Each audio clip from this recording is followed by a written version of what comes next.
សួស្តីបងប្អូនទាំងអស់គ្នាឥឡូវនេះយើងមកធ្វើ operator ទាំងអស់គ្នាដែលយើងងាយស្រួលធ្វើហើយក៏ងាយស្រួលក្នុងការរកមកធ្វើផងដែរឥឡូវនេះយើងមកមើលពីរបៀបធ្វើទាំងអស់គ្នាដំបូងយើងត្រូវចាក់ប្រេងឆាចូលក្នុងខ្ទះដែលក្តៅយើងបំពងខ្ទឹមសឲ្យវាឡើងឈ្ងុយរួចហើយដាក់ម្ទេសហឹរចំនួន1ផ្លែ12ផ្លែតាមចំណង់ចំណូលចិត្តបន្ទាប់មកយើងបន្ថែមជាមួយនឹងទឹកត្រីបន្តិចស្ករស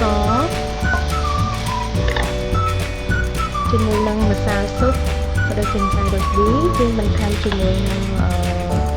ទឹកម្ទេសទឹកប្រេងខ្យង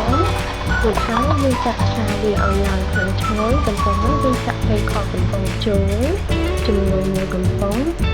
យើងទុកឲ្យវាឆ្អិនឡើងមកតែយើងកំពុងវាដើម្បីឲ្យវាបែកផ្កាយបន្ទាប់មកយើងចាក់ពងមាន់ចូលឬក៏ពងទាហ្នឹងហើយយើងអត់វាទុកឲ្យវាឆ្អិនអញ្ចឹងមកយើងបន្ថែមជាមួយនឹងស្លឹកក្រូចសើចបន្តិចដើម្បីឲ្យវាមានក្លិនឈ្ងុយនិងដាក់ស្លឹកម្រះត្រូវរបស់យើងចូល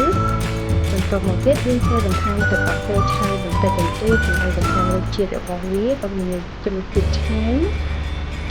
ជាការស្រេចបងប្អូនអាចដាក់បន្លែតាមចំណង់ចំណូលចិត្តឬក៏មិនបាច់ប្រើបន្លែក៏បានដែរអូខេឥឡូវនេះហូបរបស់យើងបានឆ្អិនហើយអរគុណសម្រាប់ការចូលទស្សនាកុំភ្លេចសូមជួយ Subscribe ផងណាសូមអរគុណសូមជម្រាបលា